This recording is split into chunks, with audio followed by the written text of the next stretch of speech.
Hello, everybody! Welcome to another episode of Spring Fever. As always, it is me, XFL Jim Forever! Ladies and gentlemen, this is the XFL! And of course, joined as always by the one, the man, the myth, the legend himself. It is Uncle Rico in the house. I'm giving you the USFL theme today, Erik. Let's go. UFL Supplemental Draft Part 2. AFL A7FL. Dream Bowl. What a week for the people. What a week. Huge week. And you know what? Guess what I saw this weekend, buddy? What'd you see this weekend, Erik? I saw UFL commercials. NFL playoffs. I actually saw commercials for this product. Seems to me it's getting a little bit more. They're giving a little bit more love, which is very important for this to be successful. I feel it's right around the corner, though. My worry is that there's going to be some key things that are going to be rushed.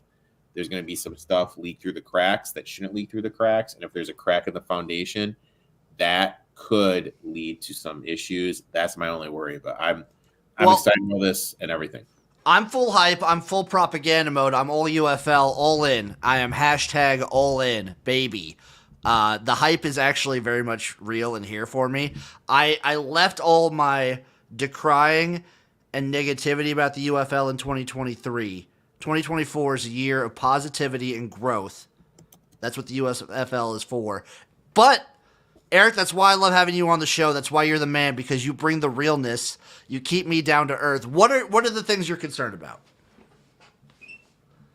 And don't worry, people. We'll talk UFL draft. We'll talk all this stuff. But I like getting into this. I'm just worried about just building the rosters. That's done basically. Rosters, practices, training camp, getting all that in line, travel arrangements in line, having it look well oiled. Because you and I talked about it. The USFL year 2, completely different product than year 1. Yeah. Like sound and everything. And I think that's because of how much time those guys had together year 1 and then training camp. We need to get these teams organized. We need to get these teams together. That way they can look like a well-oiled machine. Because the worst thing that can happen is you tune in and it's just a garbage 6-3 type game. There's nothing going on either way. That's one of my big worries. Marketing is always a big worry for me, for my business degree that I have. I want to make sure they do a good enough job marketing. I want to make sure the injury reports are out.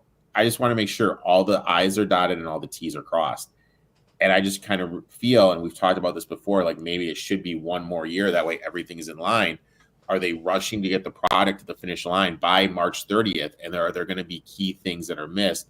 That's my worry. I felt the XFL did that last year because there was no way in hell if they did proper research, they would have been playing a game at that shithole of a field in Las Vegas. But that's my point. I didn't do like a whole deep dive on Cashman's and like the Vegas Vipers saga. That's the thing that fell through the cracks, though. There's always something. If everything was done properly, that's a prime example. When we were looking at this, we never would have thought in a million years the XFL would have played at its stadium that shitty. And you were there firsthand. You had front row seats. You couldn't even see because people were in your way. Players were in your way because it was built like a baseball stadium, not a football stadium. We got place for TV guys. It was just for sure. We've got Lemon V Cuts. How many months of camp does the UFL have? Which I know was a question of Erik as well. I believe training camp starts this weekend. Okay. All right. Let me do a quick Google right now because let me see UFL training camp.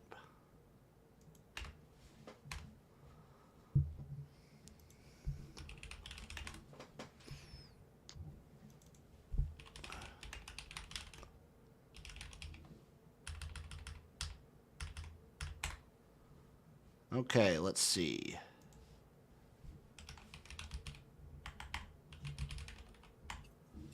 A little more than a month. This was January 16th, so I believe it is early February. No, this was last year's. No, what? Training camp starts February 23rd. So actually, kind of at the end of February, training camp starts. So they have roughly a month of training camp. A month to get offense down, get the rotations right, get everything going, get the playbook sound. The good thing is, at least there's a lot of continuity that you're not refreshing, like you're not breaking these guys in all new on the rule sets. Which we still don't have an announcement of like what the full rules of the UFL are going to be. I mean, here's an example. That is pretty short though. Here's an example of something. Like hypothetically, what if one of these venues is rented out for a concert? What if I don't know. Taylor Swift, I wouldn't be say Taylor Swift, but like a lesser, like I don't want to use the term lesser, but like WWE is there one night or something is going on there one night. What happens? I was like, everything's straight. That's my biggest fear because I just go back to the XFL, which from my understanding from talking to you, more of the management of the XFL is handling this in the USFL. And that one big F up they had in Cashman, I could see something like that happening again with the rush to get the product to the finish line. So far, there's been a little bit of a little dealio, a leak potentially of the Battlehawks home schedule, and someone did the math. It actually lines up perfectly that there's nothing scheduled on those dates. So the Battlehawks schedule could possibly leak. So their dates would be March 30th, April 6th, April 13th, May 4th, May 18th, and June 1st. Which is brutal. Like basically, no. That's really not bad though. So do they have a bye on May 26th? Oh no, they're at home. Sorry, they're this is just their home schedule. This is just their home schedule. But they opened the season with 3 straight home games. Yeah, which is nice because, but let's think about it. Like that. In my eyes, that's something that's smart because why? That is a stadium that's going to show out. So you want to put that on so that way they get a buzz. The worst thing that can happen is you play a game at a team that's going to have low attendance figures, and then everyone's just like, "Oh wow, no one's there. You know, why am I going to watch it?" It was a little weird when we were watching these teams, especially the first year of the USFL, when the Birmingham Stadium was absolutely full, and you watch these other stadiums, there was no one there. I thought they did a great job at Ford Field, kind of eliminating, showing the full crowd, making it look more filler than it is. I think that's a key thing. Yeah, it's just, I don't know. I just, off the top of my head, just for like crowds that I expect to show out, obviously the top 2 are, in my mind, I expect St. Louis to show out. Yeah. I expect Birmingham to show out. Honestly, and I feel like DC does a good job with the crowds. I expect DC to like fairly show out, and they do a really good job getting the crowd involved. Though my one worry with Detroit is they had so much tied to Big E. Big E was always. I wonder if they can still get him. Well, I mean, the big thing with him is he has that neck injury. If he comes back and now he's on the road, how is that going to affect everything with Big E not there? And then get Jared Goff involved. But no, you mentioned it last year how the USFL had kids got in free. XFL is not going to do that. No, ticket price will be a way bigger driver. Will Detroit last year? I could get little Uncle Rico Jr. and little Uncle Rico Juniorette in for free. Now I got to pay $40 for him to get in. Am I going to do that? I don't. So I don't think tickets. Me personally, I don't know what it is now because I've only been to the USFL championship game, Cashman's last year, which was like I think those were like $25 a ticket for the XFL last year, and then when I went in 2020 in LA, it was $20. And I think Lemon V Cuts is coming in here with something smart. Kid prices, so it looks like kids are half price in the XFL. Okay. So you're getting a discount with kids at least either way, but the USFL was really trying to drive, it's real cheap, real family friendly. Kids get in free. I also wonder if they'll do packages for if you bring so many people like this. You can get season tickets. You get discounts on concessions. Who knows?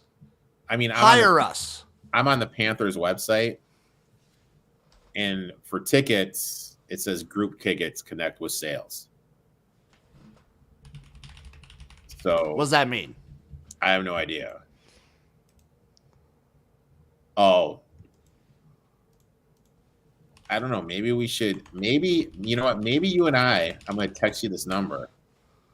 Maybe we should give a call in and say we want to do a group event and ask about the prices. So if I go to the UFL website, so obviously they only have season tickets, and obviously they only have, like the deposit right now on all the stuff. So the deposit's $50, but that's for season tickets, and that's just the deposit for them. That's not bad. Oh, I'm seeing something a little different with the Renegades, though. United Football League.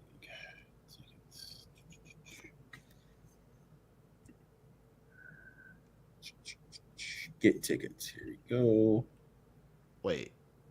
I'm seeing something on the UFL website. The Renegades are playing. Where is this? They're playing in Choctaw Stadium?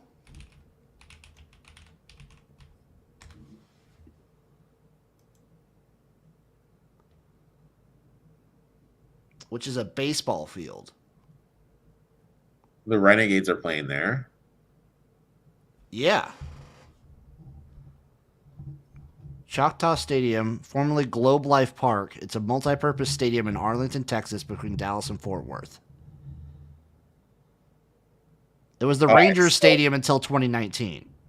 All right, so I'm looking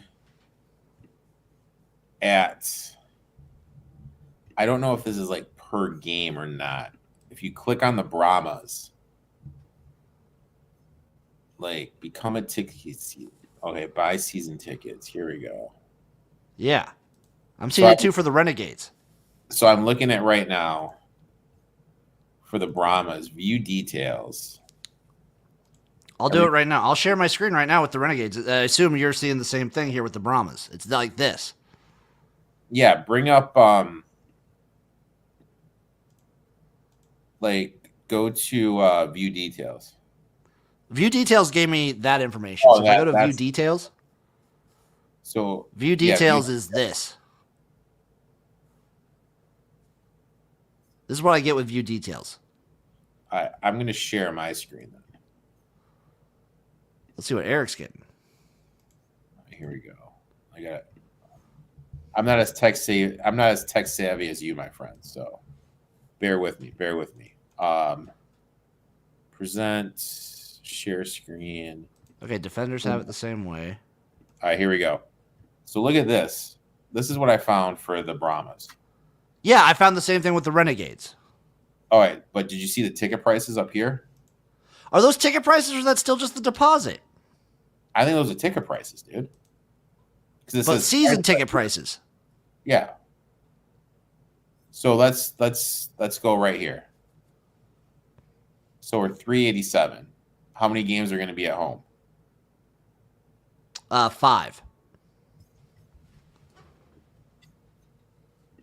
Probably. I think it's 5 and 5. So at 387 divided by that's 5. $77 per. That's expensive as fuck. Dude. That is expensive as fuck. Is that for just one person? Yeah, it's just one person. Just one person. Now, if we go for 2, I mean, where? So what are these? These are the 127s.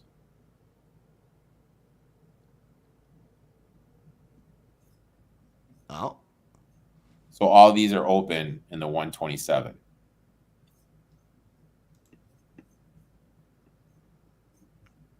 Oh shoot, yeah. Renegades are $350 as well. I mean, we're like $70 a ticket. Where are these 502 tickets? Is it the box seats? Just get this one right here. 502. 502 on the 50-yard line? Yep, 502. That's me. $100 a ticket. I mean, Jesus, dude. Are these accurate? Well, dude, I mean, I wonder. they have to be, dude. Like, why would I they would be think. dude? I didn't realize you could like actually pick your seat for every game, Oops. like for season tickets. Yeah, you pick where you want. Well, no, I think you pick the seat and you're just there. How much That's do you all. think 50-yard line for the Battlehawks are? Oh my god, I can't. Is it working? Do you see it? Yeah, 490 on the 50-yard line. Okay, so my thing is this, dude. $98. Like, that's gonna be fucking disastrous. If it's That's pretty that expensive. How much were they last year? to take a family, I mean, Jesus Christ, dude.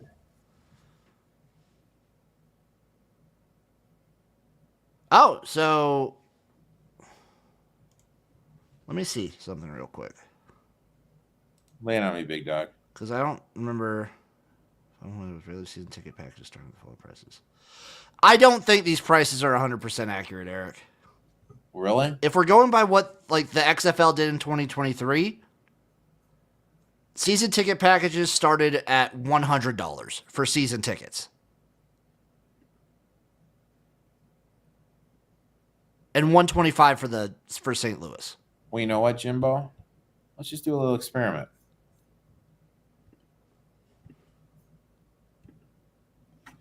I am going to email this person at tickets@uflbrahmas.com, and I'm going to see if we get a response. What should my email say, Jimbo? I don't know. Do it live on air, Eric. Actually, you know what I'm going to do? I'm just going to ask ChatGPT. Will Chat GPT know?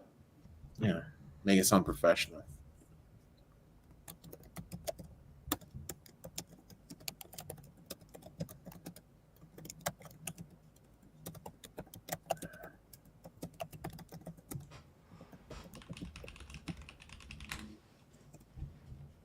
Okay, so I'm going to say write an email asking the ticket prices I'm seeing online are I see what you're doing. for the seat for a game. Are accurate, Yes. and if they are per game or for the whole season.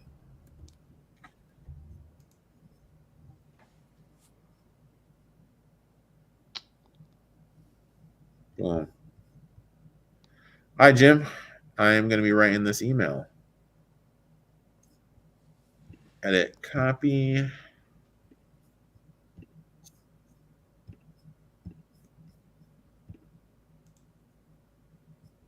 How does this sound, buddy?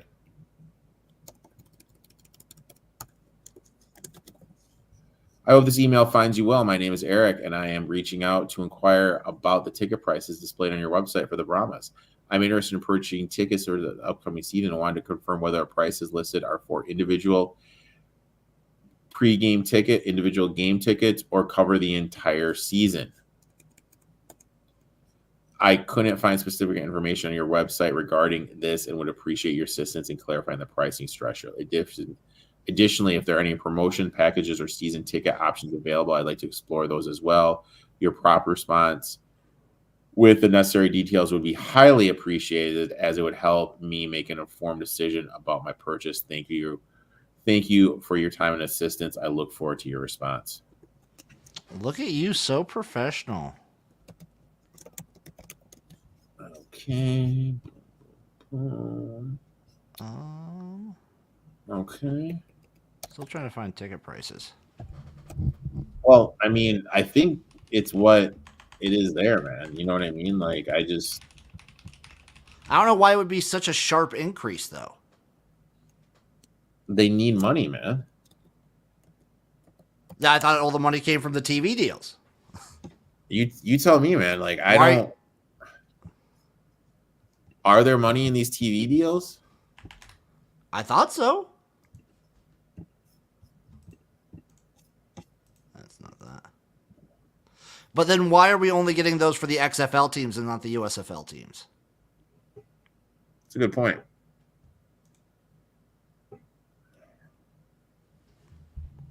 Like something feels weird. All right, email sent, my friend. Email is sent. Email sent. We'll figure it out. You know, we got a teaser going into next week, buddy. That's interesting. That's interesting. That's something to look into. We'll see. Also, something to look into, Eric, is the UFL draft part 2. Okay, let's lay it on me, big dog.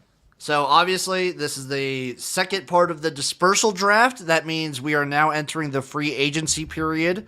So every team, everyone who didn't get picked up here is basically a free agent. I think that's big for leagues like the IFL and AFL, as we've talked about before. But I think the UFL teams can have up to 70 people on the roster for training camp. They just got to will it down to 50 by the end of it. Okay. They should do a hard knocks thing for the UFL, for the whole league. That'd be easily doable. Why don't they do that? Like put on. They might. They did something like that for the USFL and like XFL in the last couple of years. They should do it. Put on like USA. I think that'd be freaking phenomenal.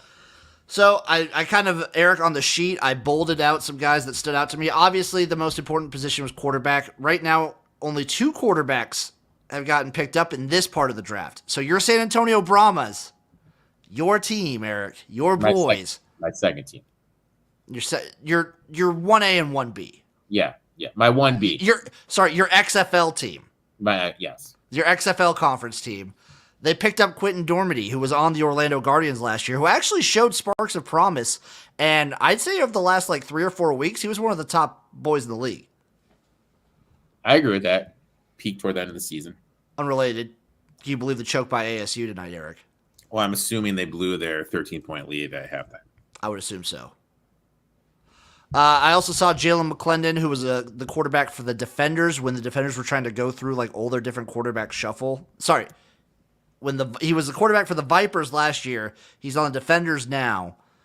I don't know if he gets the starting job. He's just an interesting person to kind of put in the mix. Yeah, I think he's a great pickup. I think the Roughnecks getting Louis Aguilar, who in my actual opinion was the second best kicker in the USFL the last 2 years behind special teams win. He's a great kicker. Louis Aguilar is a great kicker. He's made he outkicked Aubrey distance-wise in the USFL last year. I think Aguilar had the longest kick. This is just off the top of my head. I have no idea. Interesting. Puka Williams, Kansas legend for those of you who remember back in the day. The end of the Les Miles era, I think. He was good. He was good for 2 years at Kansas and then just fiddled out. He didn't really even do anything last year with the Defenders, who we expected to have a much better running game than they did. Mm-hmm. Will Likely, from the Gamblers of the USFL to the Showboats of the UFL. He's a great pickup. He was one of the top cornerbacks in the USFL. He's a good pickup. And then my boy, my favorite, he's been in both of them. He's back in the XFL. Boogie Roberts, XFL, USFL, now UFL. He's added to this vaunted DC Defenders defense. I wonder if they keep the Mad Dog as the DC. Yeah, I think they will. You think they'll keep Greg Williams? I think they will. I mean, Greg just wants to work. He wants to get into the NFL. If he can, he's going to keep grinding until he gets a second chance there. I don't know. So he's going to have to clean some stuff up because, his all-out aggression blitz all the time. I love it. I love it, personally, because he's crazy. But I don't know. There's a lot of DC fans that I've seen online that weren't the biggest fan at the end of the season. Because they got gashed in a couple games. I mean, the blitz die by the blitz, brother. That's how I live, too. I will be doing full team breakdowns on the channel on XFL Gym for the videos. Each team will be getting its day. It's due. So be on the lookout for that. Eric, obviously they're going to do a 10-week season, semifinals, finals. Looking forward to it. I am with you that the training camp being only a month is potentially worrying. I also expect and hope to get by the end of January, let's go with that. By the end of January is what, 2 weeks? Yep. 2 weeks. I want rules, like a full rule book. I want a schedule. And I want full coaching staffs. That's needed by the time training camp starts. You need to know what the goddamn rule book is by the time training camp starts. You need to know rosters. You need to know everything. I want that by the end of the month. I want those 3 things by the end of the month. If I have to pick 2, schedule and rules. Yeah. Full coaching staffs, I can wait till training camp, like the week of training camp, to like fully be announced. Yeah, I can be okay with that. But like rules should be announced. Schedule should be. Let's Make Some Money is asking, wait, when does training camp start? When does the season start? Training camp starts February 23rd. The season starts March 30th. They get like 1 month basically of training camp, which if it were up to me, it would start either this weekend or next weekend. Yeah, I agree 100%. Or like early February. I think it should start right now. Why not? I mean, I assume they still have leases on all the facilities in Arlington from the XFL. And they have all these teams with stadiums in mind. So I don't understand why training camp can't start. And everything's going to be based where in Texas? Arlington. Just like it was with the XFL last year. So, I mean, you only need limited facilities. You don't, it's not like you need at like 10 facilities. You have 2 facilities, stagger the practice times. That could easily fucking work. I think it could work really well. The only thing positive about the shorter training camp is the fact that these are hopefully everyone's playing with rules they understand. Yeah. Yep. And it's not like we're setting up the entire league from scratch. We're kind of building off the 2 leagues. Correct. So I'm going to have faith. I'm going to put it in the hands, and I'm gonna ride this train fully into the station. Erik, any other UFL questions or anything like that? We do have one from Lemon V Cuts. Do you guys think QB play is going to be the best this year? I think it's going to be pretty good. The thing is, you see a lot of what you want to see with these spring leagues is you want the names that you see a decent amount, but you don't want them on every team. You also want the guys that you don't see. Like I don't know about you, Erik, but I had never heard of like a lot of the guys in the USFL before they got there. I hadn't heard of a lot of the XFL guys this last year, and some of them have had success. Magoo, I had no idea who Alex Magoo was. Yeah, and he got a cup of coffee with the backers. Yeah. So I do like the quarterback play here. Obviously, bringing Case Cookus in here, the boy Luis Perez. I think there's some strong ones in this league. You're always going to have your stinkers. Yep. And hey, if Dormady's there, I think start him. I agree 100%. I think he's the best quarterback there. But you're going to have your stinkers. We're going to find out who it is. Unlike the XFL last year, the USFL the past couple years, I think I really like all the coaches. I don't think there's any coach that I think is just bad. Like the USFL, obviously, I thought Todd Haley was a terrible coach. You just weren't in. You just weren't. I mean, even like USFL year 1, Jeff Fisher was just done. Yep. He was basically retired. Jeff Fisher. You remember? Yeah. Just done. You know what I will say though? I'm really gonna miss Bart Andrews for the Philadelphia Stars. Yeah, I like that guy a lot. I love him so much. I wonder what he's gonna do, because talk about a guy who just loves coaching football. I wonder what he's gonna be up to. We'll see.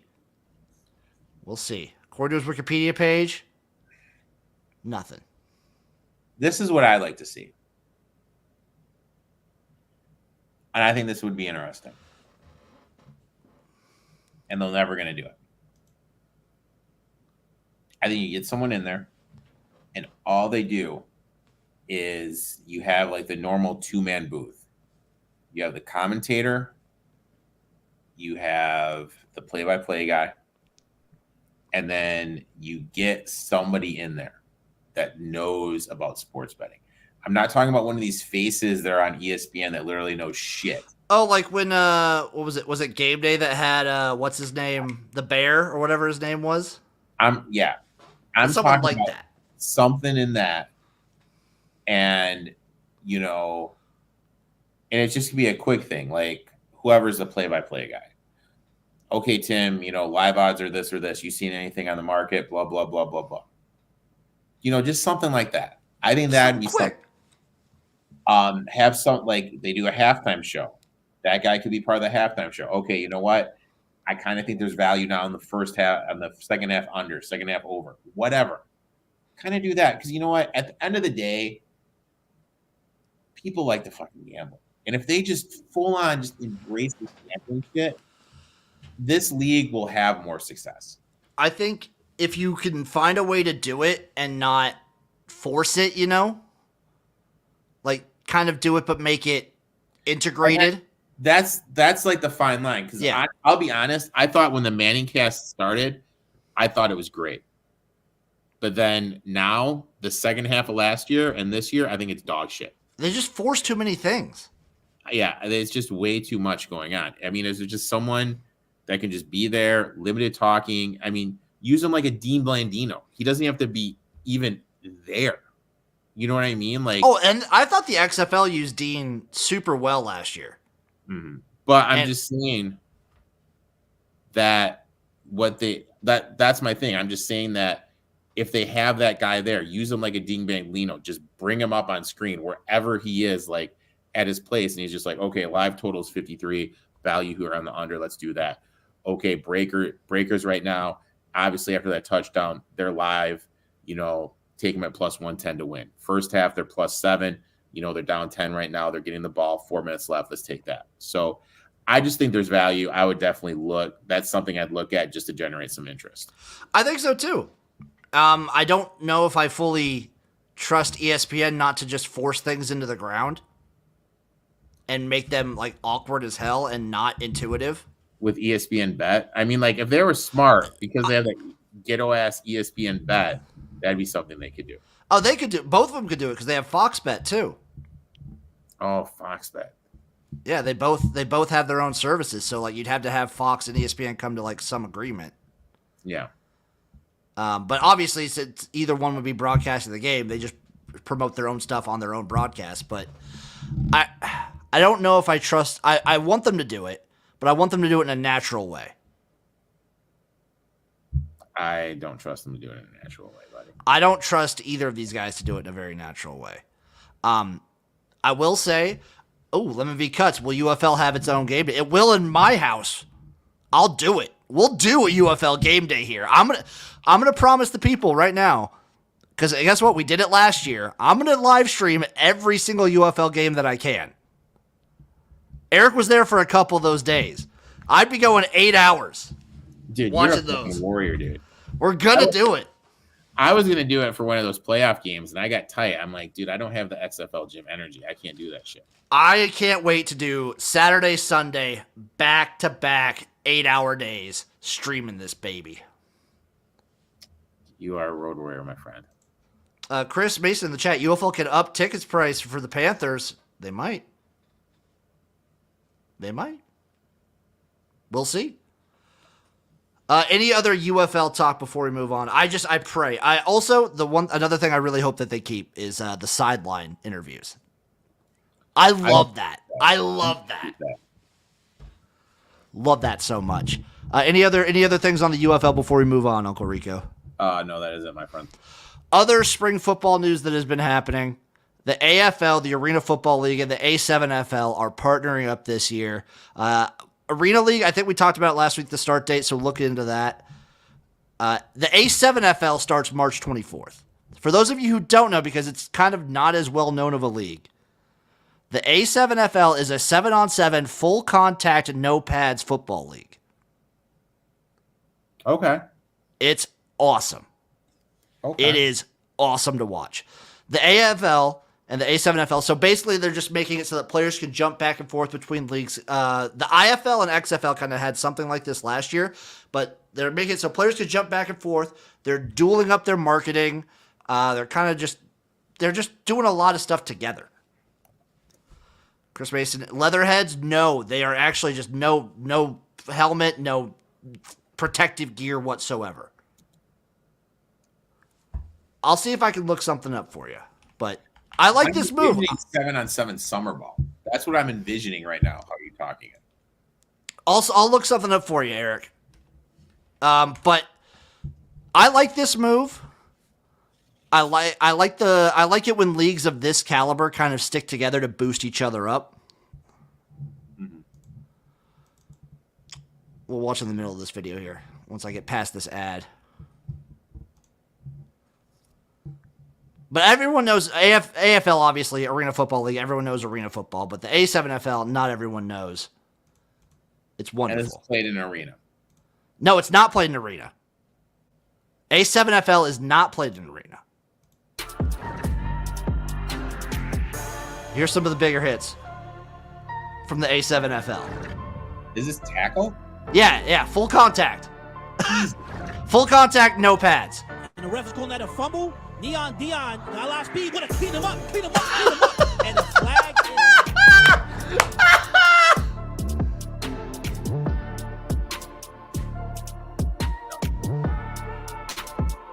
That's the A7. Let's skip ahead to what's number 1.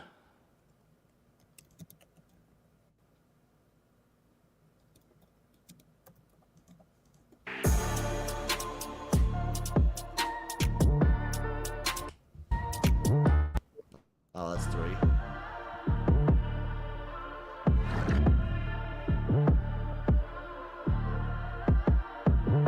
Oof.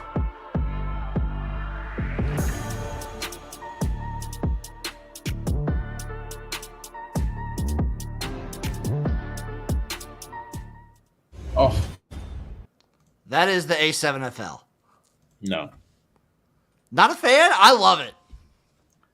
No. I love it, dude. Full contact tackle. Nope. Full contact tackle, no pads. Nope. They're partnering with the AFL, though. They've been going for like 10 years. Nope. I'm good. What if they put lines out for it? Nope.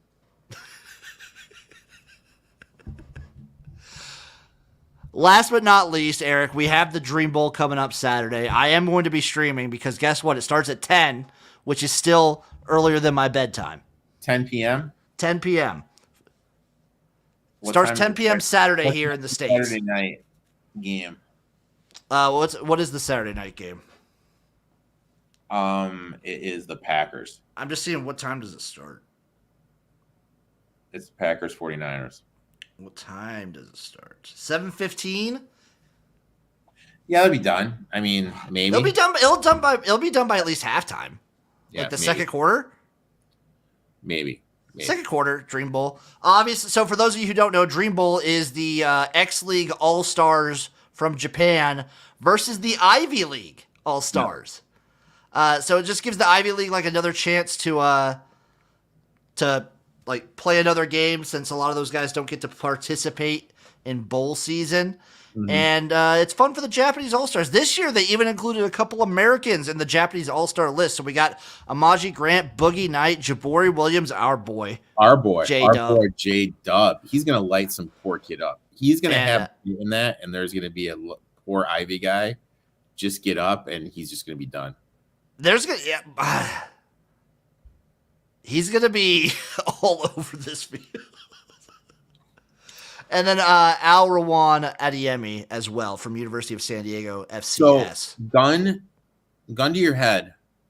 If you had to make a line, what do you think the line would be? Ivy League minus 4.5. Really? I'm trying to see what the score of the Dream Bowl. was last year. It was close, I think. Let me see what the 2023. 24-20 was the game last year. Okay. So maybe I might make it Ivy League since they included 4 Americans now. Ivy League minus 3 on the dot. Dude, I think it's going to be a boat race, dude. You think the X League's just going to be able to just boat race them? I mean, you got some dudes on the field.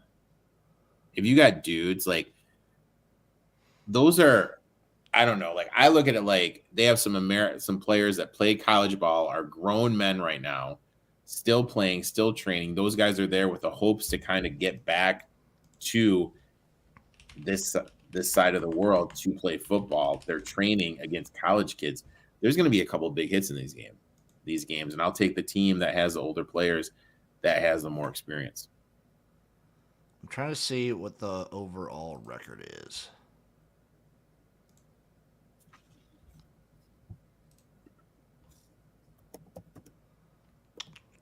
Let me see. If I can find the overall record.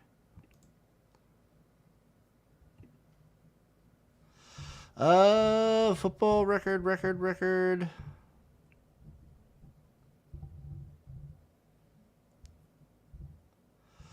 The game is a spiritual successor to the Ivy Bowl, a contest between college players from Japan and the Ivy League that was held 8 times, between 1989 and 1996.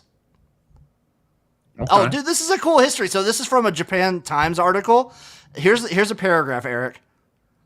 The Dream Bowl is a spiritual successor to the Ivy Bowl, a contest between college players from Japan and the Ivy League that was held 8 times between 1989 and 1996. Notable players who appeared in the event. Can you guess what? You'll never guess it. Very notable head coach in the NFL played in this game. Kevin O'Connell. Mike Tomlin. Shut up. Played in the Ivy Bowl between 1989 and 1996 in Japan. Mike Tomlin. If I ever get to interview Mike Tomlin, that's the first question I'm asking him. He'll probably walk out of the press conference like he did on when was that, Saturday or Sunday? Probably. He probably would just walk out on me. He'd be like, I'm talking. God, that'd be funny. I hope that happens. I hope you get a chance to interview Mike Tomlin. And you're like, Mike, Coach Tomlin. Let's talk. What year was that? It would have been between 89 and 96. I don't know exactly what year it would Do you have care been. to comment about the 1986 Ivy Bowl?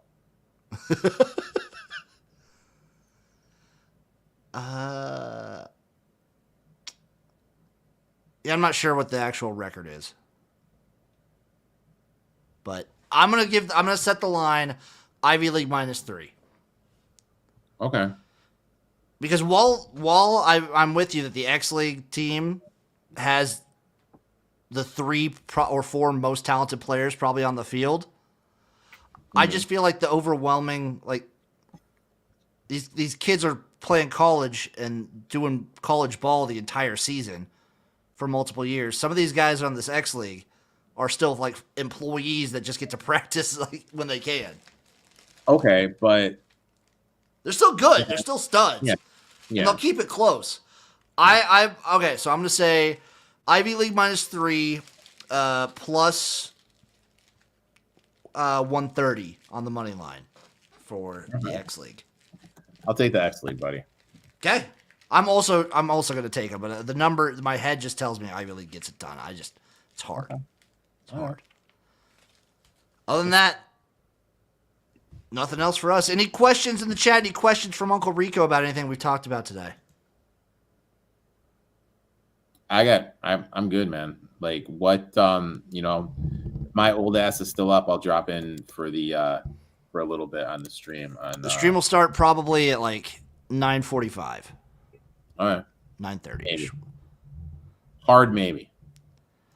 Chris Mason, any UFL fantasy football yet? There probably will be. There'll at least be daily fantasy. I know DraftKings does some stuff. They need to get a little better with it.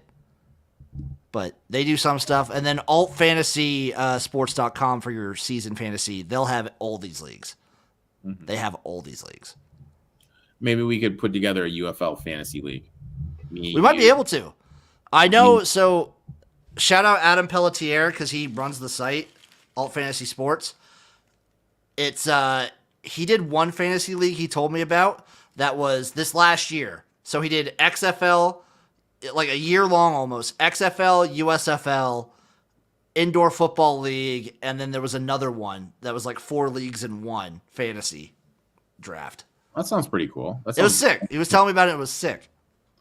Different, cool. I'm down for that. Well, thank you all for watching. Thank you for listening. Make sure you go to Royal Retros. Make sure you use promo code Spring Fever to get your 10% off. Do it. Do it right now that the show's ending. Do it. Do it. Go to Erik's channel, eTop21 Sports, YouTube, Twitter, all over. Go to my channel at XFL Gym everywhere. We love you guys, and we'll see you next time for another episode of Spring